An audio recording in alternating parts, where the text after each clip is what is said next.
Praise the lord. యేసుక్రీస్తు నామములో మీ అందరికీ శుభములు తెలియజేస్తూ ఉన్నాను. దేవుడు మనకిచ్చిన ఈ యొక్క అద్భుతమైన అవకాశాన్ని బట్టి సమస్త మహిమ దేవునికే చెల్లునుగాక.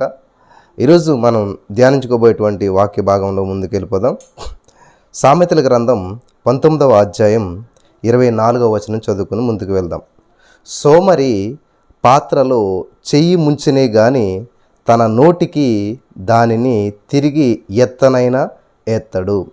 స్తోత్రం దేవా, సర్వోన్నతుల సర్వాధికారి.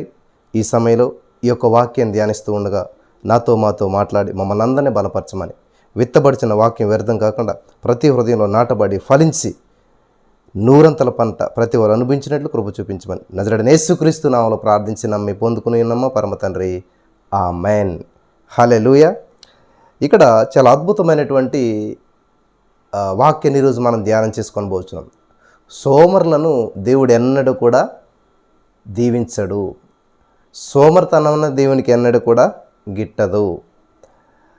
గమనించాలి. సో చురుకుగా నుండుట గొప్ప భాగ్యం అంట. కాబట్టి సోమరితనాన్ని దేవుడు యాక్సెప్ట్ చేయడు. సోమరుల విషయంలో దేవుడు కార్యాలు చేయడు. కాబట్టి మనం బద్ధకంగా పనిచేసేటువంటి వాడు దరిద్రుడవుతాడు అని చెప్పి దేవుని వాక్యం చాలా స్పష్టంగా తెలియజేస్తూ ఉంది. కాబట్టి ఈ రోజున మీకు ఒక అద్భుతమైనటువంటి విషయాన్ని తెలియజేయాలని చెప్పి నేను ఆశపడుతూ ఉన్నాను. ఒక రాజుగారు తన రాజ్యంలో ఎవరైతే సోమరులు ఉన్నారో వాళ్ళలో బెస్ట్ ఎవరో గుర్తించాలని చెప్పి ఒక బహుమతి ఇవ్వాలని చెప్పి అనుకున్నాడంట. సోమరుల పోటీ ఏర్పాటు చేశాడంట. ఆ రాజ్యంలో ఉన్న సోమరులందరినీ ఒక చోట సమకూర్చాడంట. మీలో అత్యంత సోమరి ఎవరు అనంటే ఒక్కొక్కరు చేతులెత్తుతో వచ్చారంట. అయ్యా, నేను ఎన్నో పనులు చేయాలనుకుంటాను, చేయలేకపోతున్నాను. నేనే సోమరిని. నేను ఎర్లీ మార్నింగ్ 3:30కి లేచి దేవుడి సందులో ప్రార్థించాలనుకుంటున్నాను, ప్రార్థించలేకపోతున్నాను. నేనే సోమరిని. అయ్యా, నేను ఇదిగో ప్రతిరోజు ఒక పనిని ప్రారంభిస్తాను, చేయాలని అనుకుంటాను, కానీ అలా కూర్చుని ఉండిపోతాను. నా సోమరితనం వల్ల నేనేం చేయలేకపోతున్నాను. నా సోమరితనం వల్ల నేను నా ఇల్లు కట్టుకోలేకపోతున్నాను. నా సోమరితనం వల్ల నా అప్పులు తీర్చుకోలేకపోతున్నాను. నా సోమరితనం వల్ల ఏది చేయలేకపోతున్నాను. ఇలాగా ఒకరు అక్కడ ఉన్న వాళ్ళందరూ కూడా చేతులు ఎత్తారంట. కానీ ఒక వ్యక్తి మాత్రం చేయెత్తలేదంట. అలా ఉండిపోయాడంట. అప్పుడు ఆ రాజుగారు ఆ సోమరుల పోటీలో అందరూ వచ్చారు, కానీ వచ్చిన వారు అందరూ కూడా చేతులు ఎత్తారు, కానీ ఆ వ్యక్తి ఒకడు చేయెత్తలేదంట. అప్పుడు రాజుగారు ప్రకటన చేశారంట, ఈ యొక్క సోమరుల పోటీలో ఈ వ్యక్తే నెగ్గాడు అని చెప్పి. అందరూ ఆశ్చర్యపోయాడు. అదేంటి, అసలు ఆ వ్యక్తి చేయి కూడా ఎత్తలేదు, ఆ వ్యక్తి ఎలా నెగ్గినట్టు అని అంటే అప్పుడు రాజుగారు చెప్పాడనమాట, ఇదంతా కూడా సోమరుల పోటీ, కానీ ఈ వ్యక్తి అందరూ చెయ్యనైతారు కనీసం. ఈ వ్యక్తి ఎటువంటి సోమరు అంటే చెయ్యి కూడా ఎత్తలేనటువంటి పరమసోమరి. కాబట్టి ఈ యొక్క సోమరుల పోటీలో పరమసోమరి కిరీటాన్ని దక్కించుకున్నది ఎవరంటే ఈ వ్యక్తే అని చెప్పాడంట. గమనించాలి, ఇదే మాట బైబిల్లో ఉన్నది. ఈ మాట ఇప్పుడు చదివితే మనకు అర్థమవుతుంది. ఏమని ఉంది ఇక్కడ? సామెతల 19:24లో సోమరి పాత్రలో చెయ్యి ముంచినే కానీ తన నోటికి దాన్ని తిరిగి నెత్తనైనా ఎత్తడు. పాత్రలో చేయి పెట్టాడు, అన్నంలో కంచంలో చేపెట్టాడు, కానీ తను తింటాక బద్ధకం, అది చెయ్యి పైకి లేగట్లేదు. కాబట్టి అందరూ చేతులెత్తారు, కానీ ఈ వ్యక్తి చేతులెత్తలేదు. ఈ వ్యక్తే పరమసోమరి అని చెప్పి అక్కడ కిరీటాన్ని రాజుగారు పెట్టాడంట. కాబట్టి ఈ రోజున మన జీవితంలో సమస్యలు పరిష్కరించబడాలంటే మొట్టమొదట ఎర్లీ మార్నింగ్ లేవడం నేర్చుకోవాలి. మనం ఇక్కడే మనం ఓడిపోయినట్లయితే, ఇక్కడే మనం ఫెయిల్ అయిపోయినట్లయితే ఈ సోమరితనం, ఈ బద్ధకంగా పనిచేసేటువంటి వాడు దరిద్రుడవుతాడంట. కాబట్టి ఈరోజున మన జీవితంలో దారిద్ర్యాలు మనల్ని వెంబడించడానికి కారణం ఏంటంటే ఎర్లీ మార్నింగ్ లేవకపోవటం అనమాట. గుణవతి అనే స్త్రీకి ఉండే మొట్టమొదటి లక్షణం ఏంటి? చీకటితోటి లేస్తుంది. కాబట్టి దేవుడు సోమరితనాన్ని అసహించుకుంటాడు, సోమరుల విషయంలో కార్యాలు చేయడు.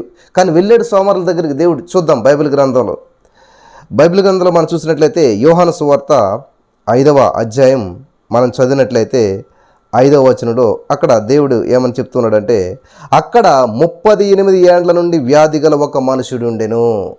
గమనించాలి, 38 ఇయర్స్. ఎందుకని అక్కడ ఉన్నాడు అని చూసినట్లయితే చూద్దాం మనం.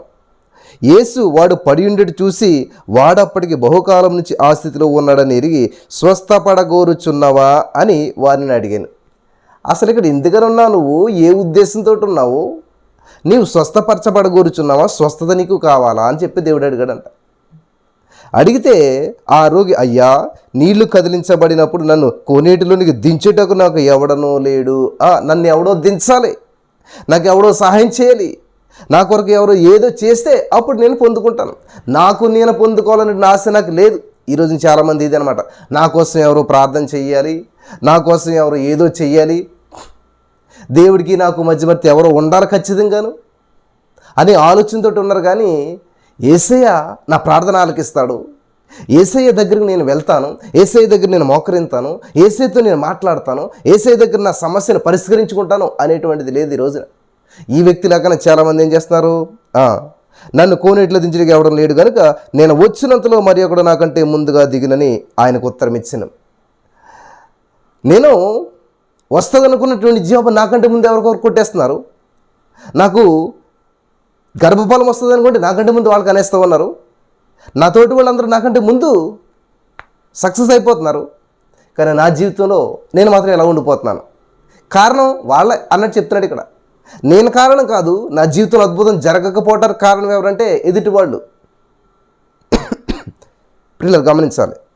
ఈరోజు నీ మాట్లాడుతున్నట్టు మీలో చాలామంది కూడా మీ జీవితంలో కార్యం జరగకపోవటానికి కారణం వాళ్ళు వీళ్ళు అని చెప్పి ఒకవేళ మీరు వాళ్ళ వీళ్ళ మీద నిందలు వేస్తున్నట్లయితే ఈరోజు దేవుడు మనతో మాట్లాడుతున్నాడు. సిచ్యువేషన్ అదా, నీ అద్భుతం జరగకపోవటానికి కారణం అది కాదు. 38 సంవత్సరాలు బట్టి నువ్వు ఇక్కడ ఉన్నావంటే ఎంత సోమరమో అర్థమవుతుంది. నీలో ఉన్న సోమరతనాన్ని మొదట ఏం చేయాలంటే తొలగించాలి. కాబట్టి దేవుడు అన్నాడు, సరే నీ స్వస్థత తీసుకో అట్లేదు, నీలో బద్ధకాన్ని తొలగించాలి, నీలో సోమరతనాన్ని తొలగించాలి. కాబట్టి ఏం చేయాలి? పరిష్కారం చెప్తున్నాడు చూడండి. అందుకు యేసు 8వ వచనం, యేసు నీవు లేచి పరుపెత్తుకొని నడుము. ఇక్కడ ఈ వచనం చదివితే ప్రియులరా 8వ వచనం 38 సంవత్సరాలు గమనించాలి. మత్తయి సువార్త ఇక్కడ 5వ అధ్యాయము 8వ వచనం. ఇక్కడ 8వ వచనంలోనే ఈ 38 సంవత్సరాల వ్యక్తి యొక్క పరిష్కారం ఉంది. 38 చూసారా, ఆయనకి 38 ఇయర్స్ సమస్యకి 8వ వచనంలో పరిష్కారం ఉన్నదన్నమాట. ఏంటా పరిష్కారం మనం చూసినట్లయితే, నీవు లేచి, హల్లెలూయా చెప్పాలందరూ, లేచి. ఎక్కడి నుంచి? నీ పరుపు మించి నువ్వు లేచి, అప్పుడు నీ సమస్యకు పరిష్కారం దొరుకుతుంది. నీ పరుపు మీదే నువ్వు ఉన్నట్లయితే నీ సమస్యకు పరిష్కారం దొరకదు. కాబట్టి ఈరోజు మీరు అప్పుల సమస్యలతో 38 సంవత్సరాలు బాధపడుతున్నారేమో, అనారోగ్య సమస్యతో 38 సంవత్సరాలు బాధపడుతున్నారేమో, లేకపోతే నిరుద్యోగ సమస్యతో 38 సంవత్సరాలు బాధపడుతున్నారేమో, లేకపోతే మీ జీవితంలో కృంగుదల ఏదో సమస్యతోటి 38 సంవత్సరాలు బాధపడుతున్నారేమో. దేవుడు ఆ సమస్య నుంచి మిమ్మల్ని విడిపించాలంటే, ఆ యొక్క బంధకాల నుంచి మిమ్మల్ని విడిపించాలంటే మీరు ముందు ఎక్కడి నుంచి లేవాలంటే ఆ పరుపు మీద ఎక్కడైతే ఉన్నారో, ఆ బంధకాల్లో ఎక్కడైతే ఉన్నారో మీరు లేచి, దేవునికి స్తోత్రం, లేవాలంటే ఏముండాలి? సోమరితనం పోవాలి. కాబట్టి ఫస్ట్ నీకు ఏం చేయాలి? నువ్వు లేచి, నెక్స్ట్ పరుపెత్తుకొని, నెక్స్ట్ నడువు. ఇప్పుడు గమనించాలి, ఈ 3 విషయాలు పక్క పక్కనే ఎందుకు వచ్చాయి ఆలోచించండి ఒకసారి. ఎంత అద్భుతమైనటువంటి మర్మం ఇక్కడ దాగి ఉన్నది. దేవుడు ఏం చెప్తున్నాడు? ఫస్ట్ అని జాలి పడతలేదు ఆ వ్యక్తి మీద. 38 సంవత్సరాలు బట్టి సమస్యతో ఉన్నవా? 38 సంవత్సరాలు బట్టి అప్పుతో ఉన్నవా? 38 సంవత్సరాలు బట్టి నీ జీవితంలో నీ భర్తకి నీకు సమస్య అలాగే ఉన్నదా? 38 సంవత్సరాలు బట్టి నీ భర్తకి నీకు సరైనటువంటి సంబంధం లేదా? విడిపోయినటువంటి స్థితిలో ఉన్నారా? చాలా కాలంగా దూరంగా ఉన్నారా? మీ జీవితంలో గందరగోళం ఉన్నదా అని చెప్పి బాధపడతలేదు. దానికి సమస్య కంటే ముందు ఈయన ఏం చెప్తున్నాడు? ముందు నువ్వు లేవయ్యా, ముందు నువ్వు లేవటం అలవాటు చేసుకో. ఎర్లీ మార్నింగ్ 3:30కి లేవడం అలవాటు చేసుకో, ప్రార్థించడం అలవాటు చేసుకో, ప్రభు సన్నిధిలో స్తుతించడం అలవాటు చేసుకో, దేవుని సన్నిధిలో నువ్వు లేచి నువ్వు పరుపెత్తుకో. ఇంతకాలం మోసిందే నీ పరుపు, దాన్ని ఎత్తు ముందు. ఏదైతే నిన్ను బంధించిందో ఆ బద్ధకాన్ని ఎత్తి పడేసాను ముందు. హల్లెలూయా, దేవునికి స్తోత్రం కలుగును గాక. గమనించాలి నా ప్రియమైనటువంటి సహోదరి స్నేహితులు, ఎంత అద్భుతమైనటువంటి మాట ఇక్కడ అన్న చూసారా? లేచి ఫస్ట్ చేయవలసింది లేవాలి. నీ సమస్య పరిష్కరించబడాలంటే లేవాలి. బ్రదర్ నేను లేవాలని ఆశ ఉంది కానీ లేవలేకపోతున్నాను, నా కోసం ప్రార్థన చేయండి. లేవటానికి దేవుడు ప్రార్థన చేయట్లే. అక్కడ ఏం చేస్తున్నాడు? లే అంటూ ఉన్నాడు. చాలామంది, బ్రదర్ నాకు కూడా ఆశ ఉంది, 3:30 ప్రేయర్లో పాలు పంచుకోవాలి. నేను లేవాలని చెప్పి నా కోసం ప్రార్థన చేయండి. లేవాలని ప్రార్థన చేయడం ఏంటి? లేవాలంటే అలారం పెట్టుకోవాలి, ప్రార్థన చేస్తే లేవరు.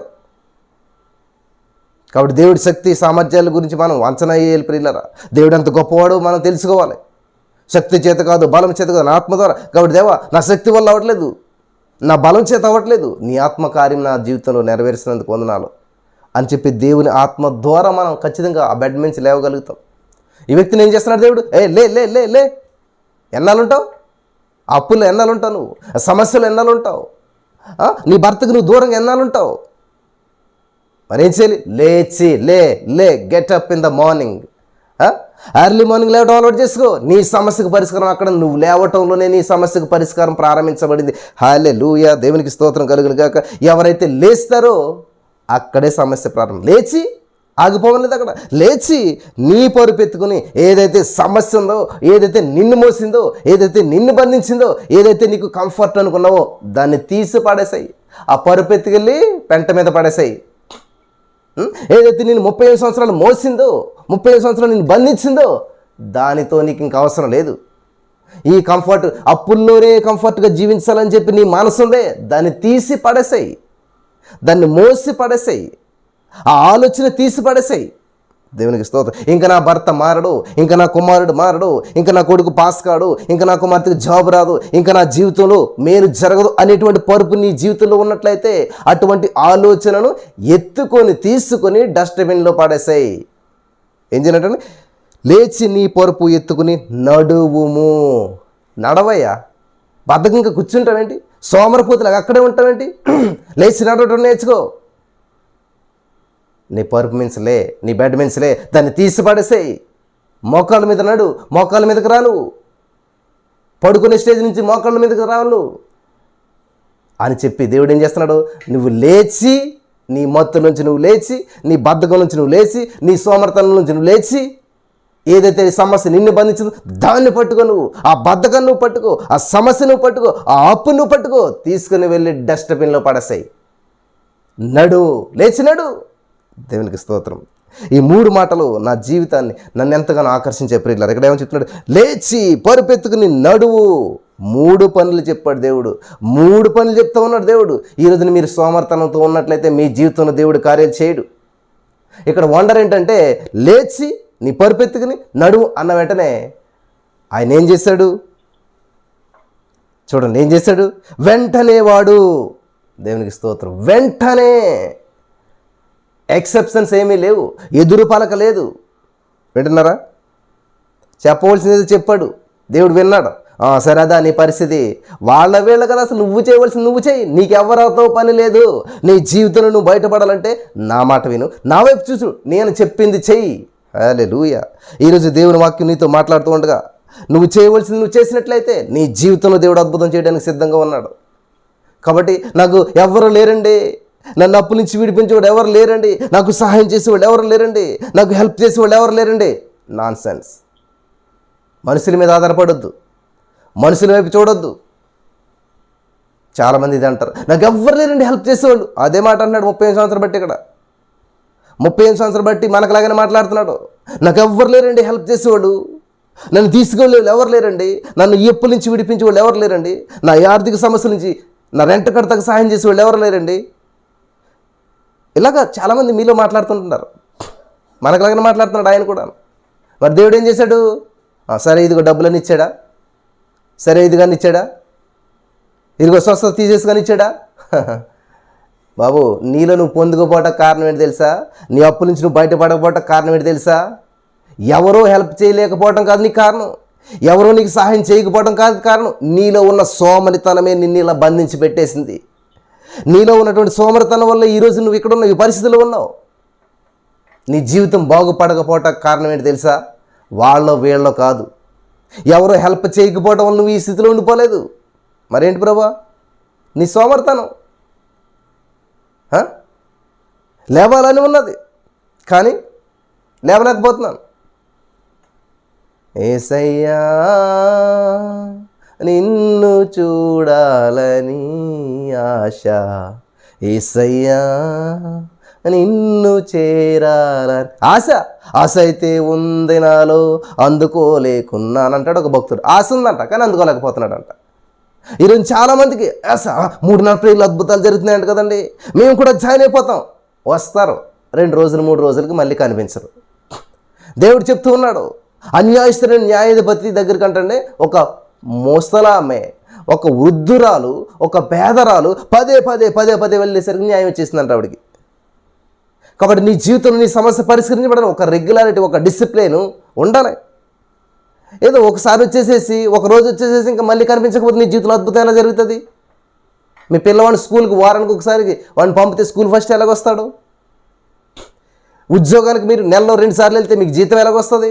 ఇంపాసిబుల్. ఈరోజు చాలామంది అదే ప్రార్థన చేయండి, అందరూ చేసేయండి మా కోసం బయటపడిపోవాలి. అందరూ కాదు, 100 మంది 1000 మంది చేసినా కూడా నీ జీవితంలో బయటపడవు. ఎందుకంటే నీ జీవితంలో బయటపడటానికి 100 మంది కాదు కారణం. నీలో సోమరితనం పోయినట్లయితే, నువ్వు లేచినట్లయితే నీ సమస్య నిన్నెత్తుకోవటం కాదు, నువ్వు సమస్యను ఎత్తిపడేసాయి. హల్లెలూయా, దేవునికి స్తోత్రం కలుగును గాక. నడవడం నేర్చుకో. బద్ధకంగా కూర్చుంటే పనులు జరగవు. కూర్చున్న చోటే కూర్చుని ఉంటే పనులు జరగవు. అయ్యా మా స్థితి ఇదే, ఎన్నో సంవత్సరాలకి ఇక్కడే ఉంటున్నాం, ఎన్నో సంవత్సరాలకి ఇదే ప్రార్థన. నో, మార్చుకో. లే, నీ సిస్టమ్ మార్చుకో, నీ పద్ధతి మార్చుకో, నీ ఆలోచన మార్చుకో, నీ మనసు మార్చుకో. హల్లెలూయా.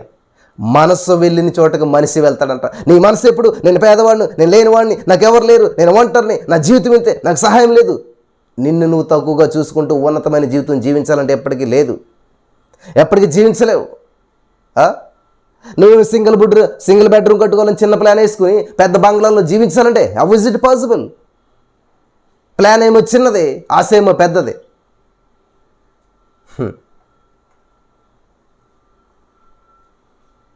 కాబట్టి ఇక్కడ 3 పనులు చెప్పాడు ఆయన. నువ్వు లేచి పరుపెత్తుకుని నడు. ఈరోజు మీతో దేవుడు మాట్లాడుతున్నాడు. మీరు లేచి పరుపెత్తుకునంటే మీ సమస్య ఏదైతే మిమ్మల్ని బంధించిన దాన్ని ఎత్తి పడేసేయండి. నడవండి, ఆ డస్ట్బిన్లో పడేయండి, రాసుకోండి. ఒక పెన్ను పేపర్ తీసుకోండి. మిమ్మల్ని ఏదైతే బంధకాలు బంధించాయో అవన్నీ పేపర్ మీద రాసుకోండి, మడిచి డస్ట్బిన్లో పడేయండి. ఈ సమస్య నన్ను బంధించింది, ఇక నుంచి నేను సమస్యను ఏం చేస్తున్నాను? మడిచి మోసి డస్ట్బిన్లో పడేస్తున్నాను. దేవునికి స్తోత్రం కలుగును గాక. ఇంకొక సందర్భాన్ని మీతో చూపించాలని చెప్పి నేను ఆశపడుతున్నాను. లోకాసు వార్త 5వ అధ్యాయమే, ఇది కూడా 4వ వచనం. ఆయన ఆ దోణెలలో సీమోనుదైన ఒక దోణె ఎక్కి దరి నుంచి కొంచెము త్రోయమని అతనిని అడిగి కూర్చుండి దోణిలో నుండి జనసమూహములకు బోధించుచుండెను. దేవునికి స్తోత్రం కలుగును గాక. ఇక్కడ చాలాసార్లు చెప్పాను కాబట్టి సందర్భం ఈజీగా చెప్పేస్తున్నాను నేను. 4వ వచనం. ఆయన బోధించడు సాధించిన తర్వాత నీవు దోణెను లోతునకు నడిపించి చేపల పట్టుటకు నీ వలలో వేయుడని సీమోనుతో చెప్పాను. ఎంత వండర్ అండి. ఇక్కడ రాత్రంతా శ్రమ పడినటువంటి వ్యక్తితోటి దేవుడు చెప్తున్న మాట అండి. పేతురు, రాత్రంతా శ్రమ పడ్డావు కదా, రాత్రంతా శ్రమ పడి అలసిపోయావు కదా, రాత్రంతా శ్రమ పడి నిద్ర లేకుండా బాధపడుతున్నావు కదా, సరే వలసే చేపలే. ఇవ్వలేడా దేవుడు? ఉన్న చోటునే వలసే చేపలు ఇవ్వలేడా దేవుడు? ఉన్న చోటునే వల వేస్తే చేపలు పడేలా చేయలేడా దేవుడు? అసలు వల వేయకుండానే ఆ బోటులోకి ఎగురొచ్చి చేపలు పడేలా చేయలేడా? All things are possible with God. దేవుడితోటి, దేవుడికి సమస్తం సాధ్యమే, చేయగలుగుతాడు. కానీ ఆయన ఇక్కడ ఏం చేస్తున్నాడటండి? బోధించడం చాలిన తర్వాత నీవు దోణెను లోతునకు నడిపించి. దేవునికి స్తోత్రం కలుగును గాక. పేతురు రాత్రంతా అలసిపోయినా కానీ మరలా లోతులోకి నడిపించాడు దేవుడు. దేవునికి స్తోత్రం కలుగును. బ్రదర్, మేము ఎంత సమస్యల్లో ఉన్నాం, ఎంత ప్రార్థన చేసినా దేవుడు ఎందుకు ఆలకించట్లేదు? నీకు లోతైన అనుభవం కావాలి కాబట్టి. నువ్వు విస్తారమైనటువంటి దీవెనలు కుమ్మరించబడాలంటే, విస్తారమైన ఆశీర్వాదాలు నీ జీవితంలో చూడాలంటే, విస్తారమైనటువంటి అద్భుతాలు నీ జీవితంలో జరగాలంటే పైన పెట్టేసి నీకు దేవుడు చేయడం అద్భుతాలు. చిన్న ప్రార్థన చేస్తే అద్భుతాలు జరిగిపోవు ప్రియులారా. చిన్నగా దేవుళ్ళు ఏదో అలాగ అద్భుతాలు పొందేసుకుంటే ఈజీగా ఉండదు ప్రియులారా. ఈజీగా పొందేసుకోవాలి దేవుడు. మళ్ళీ ఏం చేస్తాడు దేవుడు? లోతైనటువంటి అనుభవంలోకి నడిపిస్తాడు దేవుడు. ఒడ్డున పట్టొచ్చు కదా చేపలు, అక్కడే వేయచ్చు కదా వాళ్ళ. పేతురు ఉన్నాడు, ఈసారి నేను నీతో ఉంటానులే, ఏదో నీ ప్రణాళిక నువ్వు నెరవేర్చుకుందారని చేసావు కదా, నీ ప్రయత్నం నువ్వు చేసావు కదా. ఈసారి నేనుంటాను నీతోటి, నడు. కానీ నేను నీతో ఉన్నానని చెప్పి ఈజీగా ఇచ్చేసాను నీకు. నేను నీతో ఉంటాను, శ్రమలో నీకు తోడుగా ఉంటాను, శ్రమ లేకుండా నీకు చేయను, శ్రమల్లో నేను తోడుగా ఉండి ఆ శ్రమలో నుంచి విడిపిస్తాను. నేనుంటే నీకు శ్రమ రాదు అని అనుకోవద్దు. శ్రమ వస్తుంది, నేనున్నా కూడా నీకు. నన్ను నమ్మినా కూడా శ్రమ వస్తుంది, యేసుప్రభువుని నమ్మినా కూడా ఇబ్బంది వస్తుంది. కానీ ఏం చేస్తుంది తెలుసా, నేను తోడుగా ఉంటాను కాబట్టి ఆ శ్రమ మీద విజయం ఇస్తాను, కానీ నీకు ఆ శ్రమ లేకుండా చేయను. యోహాను సువార్త 16:33లో దేవుడు అంటాడు, ఈ లోకంలో మీకు శ్రమ కలుగునని యేసుప్రభువే చెప్తున్నాడు. ఆయనను ధైర్యం తెచ్చుకోండి. ఏంటి తెలుసా, నేను జయించాను కాబట్టి నీ జీవితంలో శ్రమలు వస్తాయి, నీ జీవితంలో ఇబ్బందులు వస్తాయి, కానీ నేను జయించాను కాబట్టి you are my son, you are child of God. నువ్వు దేవుని బిడ్డ కాబట్టి ఎటువంటి సమస్య వచ్చినా నువ్వు దాని మీద జయిస్తావు. చివరికి విజయం నీదే. You are more than a conqueror, I am more than a conqueror. నేను అత్యధిక విజయం పొందిన వ్యక్తిని అని నువ్వు చెప్పాలి. ఎటువంటి ఆర్థిక సమస్యలు నేను చుట్టుముట్టిన, ఎటువంటి అనారోగ్య పరిస్థితులను ఆవరించిన, ఎటువంటి బంధకాలను బంధించిన, చివరికి విజయం నీదే. ఎందుకంటే ఏ సమస్య నిన్ను జయించలేదు. నువ్వు బద్ధకాన్ని విడిచిపెట్టలేట్లయితే, నువ్వు సోమరితనం నుంచి బయటపడినట్లయితే నువ్వు జయిస్తావు. నిజంగా సోమరు అయితే ఏం చేస్తాడు, రాత్రి అంతా కష్టపడను ప్రభు, ఇంకా నా వల్ల కాదు, ఇంకా నాకు ఓపిక లేదు, తప్పించుకుంటాడు. ఇక్కడ వండర్ ఏంటంటే, ఈ పరుపెత్తుకున్నాడు అన్న వ్యక్తి, 35 సంవత్సరాలు బట్టి బాధపడుతున్నాడు వ్యక్తి, యేసయ్యా అసలు నేను ఎలా లేస్తాను, ఎలా పరుపెత్తుకుంటే ఎలా నడుస్తాను, ఏమనుకుంటున్నాను అనలేదు. ఇది వెరీ ఇంపార్టెంట్ అనమాట, ఇది చాలా ఇంపార్టెంట్ అనమాట. వాళ్ళెవరు కూడా నో చెప్పలేదు, పేతురు కూడా నో చెప్పలేదు. నో, నా వల్ల కాదు, నాకు ఓపిక లేదు అనలేదు. కాబట్టి ఈరోజు చాలామంది ఏమంటారంటే, నా వల్ల కాదండి 3 గంటలు లేచి ప్రార్థన చేయటం, నా వల్ల కాదండి 3:30 నేను దేవుని సన్నిధిలో గడపడం అంటారు. నేను ముగిస్తున్నాను చాలా తొందరగానే. చాలా ప్రాముఖ్యమైన విషయాలు. పెద్ద ఇంటికి చిన్న తాళమే ఉంటుంది, పెద్ద బంగ్లా ఉంటుంది, చిన్నకి ఉంటుంది లోపలికి వెళ్ళటానికి. ఎంతంటే చిన్న లాక్ ఉంటుంది అనమాట.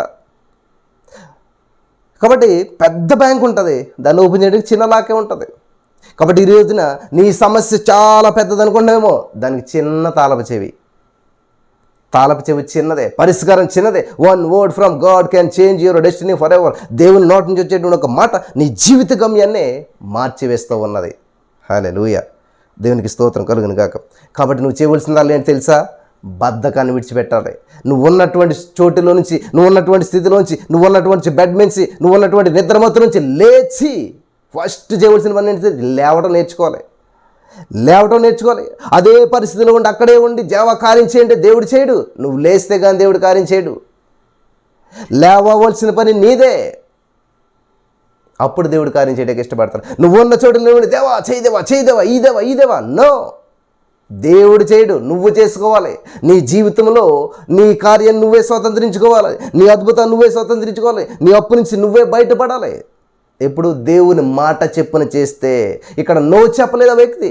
పేతురు కూడా నో ప్రభు అంటలేదు, ఎస్ నీ మాట చెప్పు నేను చేస్తాను అనడలేదా, వెళ్ళడలేదు లోతులోకి, పట్టాడు లేదా విస్తారమైన చేపలో. ఈ వ్యక్తి లేచాడా లేదా, పరుపెత్తుకున్నాడా లేదా, నడిచాడా లేదా. కాబట్టి వీళ్ళ నో చెప్పలేదు కాబట్టే, దేవుని మాట విన్నారు కాబట్టే స్వస్థతను, అద్భుతాలను వాళ్ళు చూశారు. అద్భుతమైన విస్తారమైన చేపలను పట్టాడు పేతురు గారు. ఈ వ్యక్తి 35 సంవత్సరాలు బట్టి ఉన్నటువంటి సమస్యకు పరిష్కారం చూశాడు. ఈ రోజున మీ జీవితంలో ఎటువంటి బంధకాల్లో ఉన్నారో, ఎటువంటి సమస్యల్లో ఉన్నారో, ఎటువంటి అప్పుల్లో ఉన్నారో, ఆలోచించవలసిన అప్పుల గురించి కాదు ప్రియులారా, ఆలోచించవలసింది ఐశ్వర్యం గురించి ఆలోచించాలి. ఆలోచించవలసింది అనారోగ్యం గురించి కాదు, ఆలోచించవలసింది ఆరోగ్యం గురించి ఆలోచించాలి. కాబట్టి వీటన్నిటిని నువ్వు పొందుకోవాలంటే మొట్టమొదటి చేయవలసిన పని లేవాలి. లేచి నడు, ఎక్కడికి, లోతుల్లోకి నడు. కాబట్టి ఏసై నమ్ముకున్నాం కాబట్టి ఈజీగా వచ్చేస్తుంది ఉద్యోగం. ఏసై నమ్ముకున్నాను కాబట్టి ఈజీగా నో. డబ్బులు ఎవరు ఊరికి రావంట. మనం చదువుతూ ఉంటుంటాం, రోడ్ల మీద కొట్టేస్తాం. ఎలాగంటే ఊరికి రావంట. మరి దేవుడు అద్భుతాలు ఊరికి వచ్చేస్తాయా? దేవుని సందులో ఎవరో అంటున్నారు ఫోన్ చేసి, నాకు దేవుడు స్వరం వినాలని ఉంది, నాకు దేవుడిని ఇది కావాలి అది కావాలి దేవుడి దగ్గర నుంచి ఉంది. నీకు ఉందా ఆశ? కానీ అది నెరవేర్చబడాలంటే నాకు 6 ప్యాక్ రావాలండి ఆశ ఉంది. ఈజీగా వచ్చేది ఇంట్లో కూర్చుంటేనే. నీ బాడీ స్ట్రక్చర్ మారాలి, నీ బాడీలో ఫ్యాట్ తగ్గాలి, నీ జీవితంలో అద్భుతం జరగాలి. ఇంట్లో కూర్చుంటే జరుగుతుందా? నో. వెళ్ళాలి, కష్టపడాలి, చెమటోడ్చాలి. కాబట్టి నువ్వు లేచినట్లయితే ఈ రోజున చూడండి, రన్నింగ్ రేసులో వీళ్ళంతా ఫస్ట్ వస్తుంటారు. ఎందుకని? అందరూ హాయిగా నిద్రపోతుంటే వాళ్ళు లేచి రోడ్ల మీద పరిగెడుతుంటారు, లేచి గ్రౌండ్లో ప్రాక్టీస్ చేస్తారు. అందుకని వాళ్ళు టీవీలో అక్కడ కనిపిస్తూ అనేక అద్భుతమైనటువంటి కార్యాలు చేస్తూ ఉంటుంటారు. ఎందుకంటే ఆ సమయంలో నువ్వేమి లేవలేదు, పడుకుని ఉన్నావు, మత్తులో ఉన్నావు. కానీ వాళ్ళ ఆ నిద్రను జయించారు, లేచారు. ఆ సోమరితనాన్ని విడిచిపెట్టారు, వాళ్ళు లేచారు. కాబట్టే వాళ్ళు బహుమతులు పొందుకుంటున్నారు.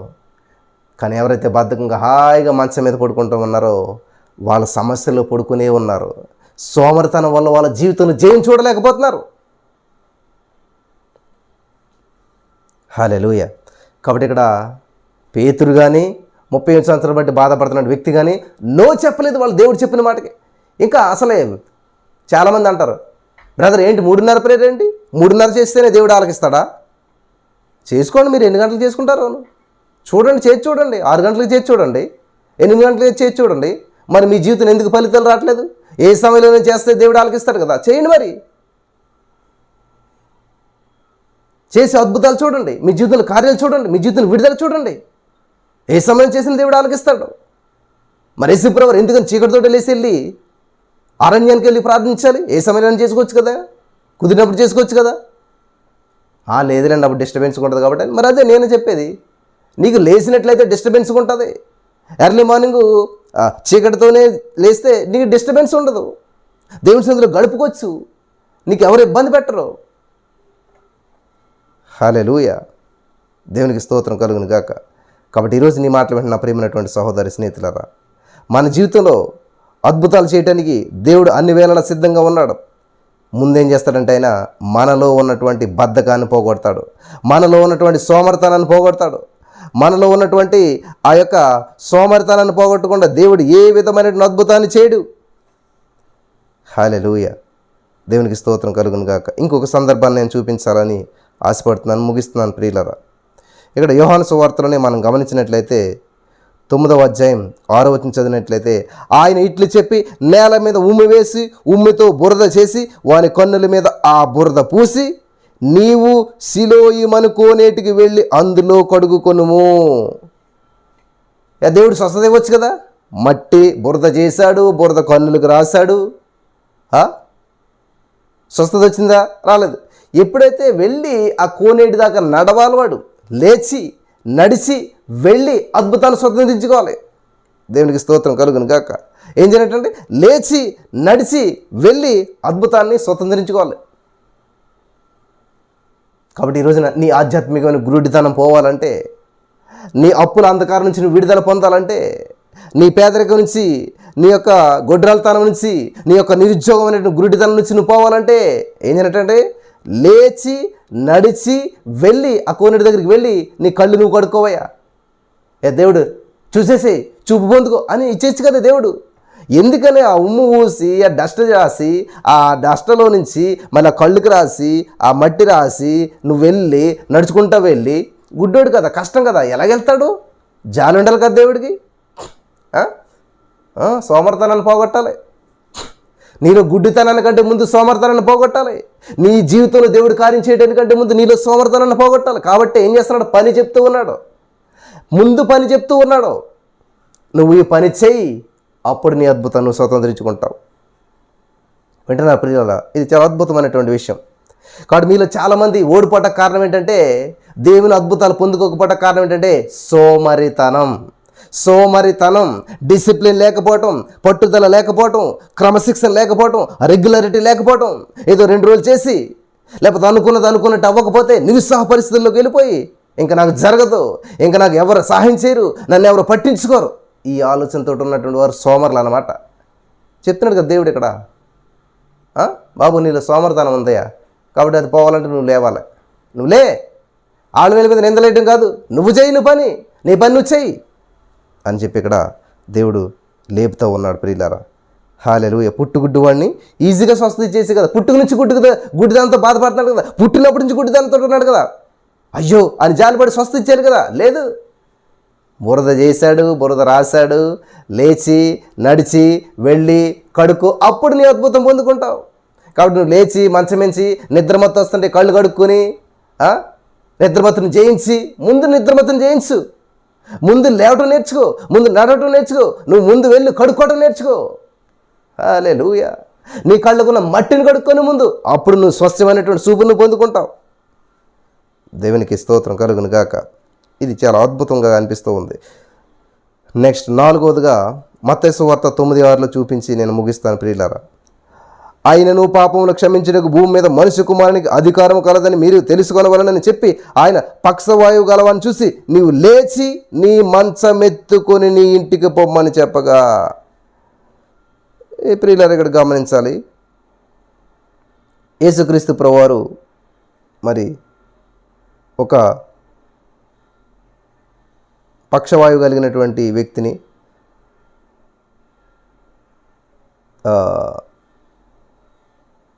యేసుక్రీస్తు ప్రభువారి యొద్దకు తీసుకుని వస్తారు, మంచంతో తీసుకుని వస్తారు. పక్షవాయువు కలిగిన వ్యక్తి ఎక్కడ మంచం మీద ఉన్నాడు. అయ్యో ఎన్నలు బట్టి మంచం పట్టేశాడే అని చెప్పి దేవుడు ఏం జాలి పడతలేదు. అయ్యో కనీసం లేవలేని స్థితిలో ఉన్నాడే, నడలేని స్థితిలో ఉన్నాడని జాలి పడతలేదు. ముందు ఏం చేయాలంటే ఆ వ్యక్తికి గమనించాలి. పక్షవాయువు కలిగినటువంటి ఆయనతో దేవుడు ఏమంటూ ఉన్నాడు? 6వ వచనం,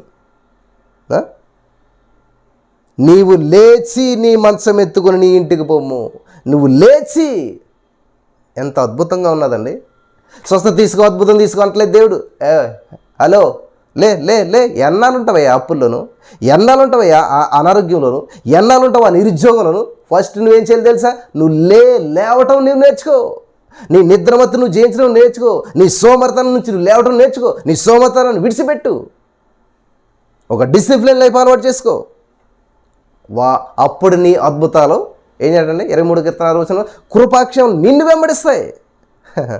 నువ్వు దేవుడు నడిపించే మార్గం నువ్వు నడుస్తున్నట్లయితే నీ వెంట వస్తాయి కృపాక్షములు. దేవుడు నడిపించే మార్గం ఏంటంటే, నేను పరిశుద్ధుని కాబట్టి మీరు కూడా పరిశుద్ధులుగా ఉండాలి, నేను క్షమించాను కాబట్టి మీరు కూడా క్షమించాలి, నేను చీకటితోనే లేచి ప్రార్థించాను కాబట్టి మీరు కూడా చీకటితోనే లేచి, చాలా గమనించాలి, చాలా చీకటి ఉండగా లేచాడు దేవుడు. హల్లెలూయా. కాబట్టి ఇక్కడ సోమరి ఏం చేస్తాడంటే, పాత్రలో చెయ్యి ముంచినే కానీ తన నోటికి దాన్ని తిరిగి ఎత్తడంట. కాబట్టి నువ్వు అన్నం కంచంలో ఆ చేయి పెట్టి దాన్ని నోటి దగ్గరికి పెట్టకపోతే నీ ఆకలి తీరుతుంది, నీ సమస్య తీరుతుంది. అన్నం అక్కడే ఉంది కానీ చేతులు అక్కడే ఉన్నాయి. ఆ చేతులు కంచంలోంచి నోటి దగ్గర వెళ్తలేదంట. బద్ధకం, సోమరితనం. హల్లెలూయా. బలపరచబడ్డారా? ఆశ్రయించబడ్డారా? కాబట్టి నీ జీవితంలో అద్భుతం జరగకపోవటానికి కారణం ఎవరో కాదు, నీ తల్లిదండ్రులు కాదు, నీ ఇరుగు పొరుగు వారు కాదు. నీ జీవితంలో అద్భుతాలు జరగకపోవటానికి కారణం, నీ జీవితంలో నీ సమస్య నుంచి బయటపడబట్ట కారణం ఎవరో కాదు, నీలోనే ఉన్నటువంటి సోమరితనం నీకు శత్రువు అయిపోయాడు.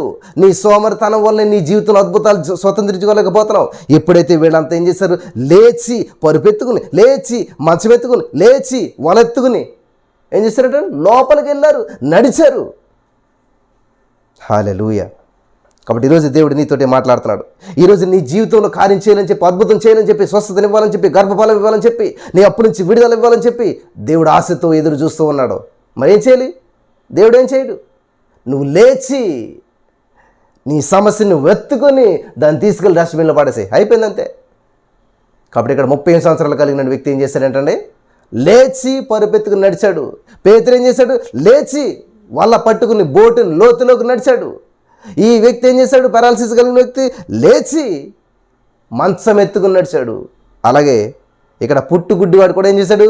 లేచి నడిచి కోనేటి దగ్గరికి వెళ్ళి కళ్ళు కడుక్కుని అప్పుడు అద్భుతాన్ని చూడగలిగాడు, అప్పుడు స్వస్థతను స్వతంత్రించుకోగలిగాడు. కాబట్టి దేవుడు ఆల్రెడీ నీకు జీవితంలో కార్యం చేసేసాడు. దేవుడు ఆల్రెడీ నీ అప్పుల నుంచి నీకు విడుదల ఇచ్చాడు. దేవుడు ఆల్రెడీ నీ భర్తను మార్చేశాడు. దేవుడు ఆల్రెడీ నీ జీవితాన్ని కట్టేశాడు. చేయవలసిందంతా చేశాడు. యోహాను సువార్త 17:4 ప్రకారం దేవుడు అంటున్నాడు, యేసు ప్రభువారు తండ్రితో ఏమన్నాడంటే, తండ్రి నువ్వు నాకు అప్పగించిన పనిని భూమి మీద పరిపూర్ణంగా నెరవేర్చి నిన్ను మహిమ పరిచితిని. హల్లెలూయా. దేవునికి స్తోత్రం. దేవుడు చేయవలసిందంతా కూడా ఆల్రెడీ చేసేసాడు. ఆయన చేయవలసింది ఏది లేదు. నీ అద్భుతాన్ని నువ్వు స్వతంత్రించుకోవాలన్నా, నీ జీవితంలో నీ కార్యాన్ని నువ్వు స్వతంత్రించుకోవాలన్నా నువ్వు చేయవలసింది ఏంటి తెలుసా? నీ సోమరితనాన్ని విడిచిపెట్టి. సోమరులను దేవుడు ఆశీర్వదించాడు, సోమరితనాన్ని దేవుడు ఎంకరేజ్ చేయడు.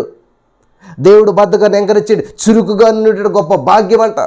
కాబట్టి నీ జీవితంలో భాగ్యం చురుకుదనంతో ప్రారంభించబడుతుంది, లేవటంతో ప్రారంభించబడుతుంది. నీ అద్భుతం, నీ విడుదల, నీ అప్పుల నుంచి, నీ సమస్య నుంచి, నీ బంధకం నుంచి నువ్వు విడుదల పొందుకోవాలంటే మొట్టమొదట చేయవలసిన పని లేచి, హల్లెలూయా చెప్పండి అందరూ కూడా, లేచి నీ సోమరత నుంచి నువ్వు లేవాలి, నీ బద్ధకం నుంచి నువ్వు లేవాలి, నీ మంచం నుంచి నువ్వు లేవాలి. అప్పుడు నీ సమస్య నుంచి ఆటోమేటిక్గా నువ్వు విడుదల పొందుకుంటావు, దేవుడు చేసిన కార్యాన్ని స్వతంత్రించుకుంటావు. అంటే నో చెప్పకూడదు, వీళ్ళెవరు కూడా నో చెప్పలేదు. దేవుడు అటువంటి భాగ్యం ఈ మాటలు వించిన వారందరికీ కూడా అనుగ్రహించి, నడిపించి, బలపరిచి, లేచి నడిచి అద్భుతాన్ని స్వతంత్రించుకోవడానికి దేవుడు సాయం చేయను గాక. ఆమేన్. బలపరచబడ్డారా? ఈ వర్తమానం ద్వారా కళ్ళు మూసుకొని చిన్న ప్రార్థన చేసుకుందాం. మోకరించండి ప్రియులారా, 2 చేతులు పైకెత్తండి. యేసయ్యా నిజమే, నేను ఇంతకాలం నా సమస్య నుంచి బయటపడకపోవటం కారణం నాకు ఎవరు హెల్ప్ చేయట్లేదు అనుకున్నాను, నాకు ఎవరు సహాయం చేసిన వారు లేరనుకున్నాను, నన్ను ఆదుకునే ఎవరు లేరనుకున్నాను. లోపం వాళ్ళలో వీళ్ళలో చూశాను, అసలైన లోపం నాదే. నేను లేవలేకపోయానే, నేను ఎర్లీ మార్నింగ్ లేచి దేవుని సన్నిధిలో మొరపెట్టలేకపోతున్నానే, నేను కన్సిస్టెన్స్గా స్థిరంగా ఎడతెగక నీ సన్నిధిలో ఉండలేకపోతున్నాను. అందుకని నా అద్భుతాన్ని నేను స్వతంత్రించుకోలేకపోతున్నాను. దేవా, ఈ రోజు నుంచి నేను లేస్తాను తీర్మానం చేసుకున్న ప్రియమైనటువంటి సహోదరి స్నేహితులారా, నీ అద్భుతాన్ని దాటిపోనివద్దు, నీ యొక్క ఆశీర్వాదాన్ని దాటిపోనివద్దు, నీ జీవితంలో విడుదలను దాటిపోనివద్దు. నువ్వు మోకరించినట్లయితే, నువ్వు లేచినట్లయితే, నువ్వు 2 చేతులు పైకి లేపినట్లయితే నీ అద్భుతం ఈ క్షణమే నువ్వు పొందుకుంటావు. మోకరించని ప్రార్థన చేసుకుంటాం. యేసయ్యా నీకు వందనాలు. ఎవరైతే మోకరించి, ఎవరైతే లేచి, ఎవరైతే నిద్రమత్తు నుంచి లేచి, ఎవరైతే సమస్య నుంచి లేచి, ఎవరైతే మోకరించి 2 చేతులు లేపి పైకి ఎత్తుపట్టినప్పుడు నీ వైపు చూస్తూ ఆకాశం వైపు తమ చేతులను చాపి ఉన్నారు, యేసు నామములో ఇప్పుడే వారి అద్భుతాలు స్వతంత్రించుకుంటే కృప చూపించమని దేవా, వారి జీవితాల కార్యాలు జరగడానికి కృప చూపించమని యేసు నామములో ప్రతి అప్పు నుంచి, ప్రతి అనారోగ్య సమస్య నుంచి, ప్రతి నిరుద్యోగ సమస్య నుంచి, ప్రతి పేదరికం, ఒంటరితనం, కృంగుదల నుంచి, ప్రతి గర్భం లేనటువంటి తనం నుంచి, ప్రతి గొడ్రాల తనం నుంచి, ప్రతి బంధకం నుంచి విడిపించినందుకు నీకు వందనాలు దేవా. నువ్వు ఆల్రెడీ కార్యం వారి జీవితంలో చేసేసావు, వారిని స్వతంత్రించుకోవడానికి వారు లేవలసిందే, నడవలసిందే. అటువంటి భాగ్యం ఇక్కడ ఉన్న వారందరూ అనుగ్రహించమని ఈ వాక్యం ద్వారా వారు 100 పంట సమృద్ధి అయినటువంటి జీవితం, అద్భుతాలు, ఆశ్చర్యకార్యాలు, స్వస్థతలు, మైటీ మెరకల్స్ వారి జీవితంలో చూసి కృప చూపించమని నజరేయుడైన యేసు నామములో ప్రార్థించిన మీ పొందుకుని నమ్మ పరమ తండ్రి. ఆమెన్.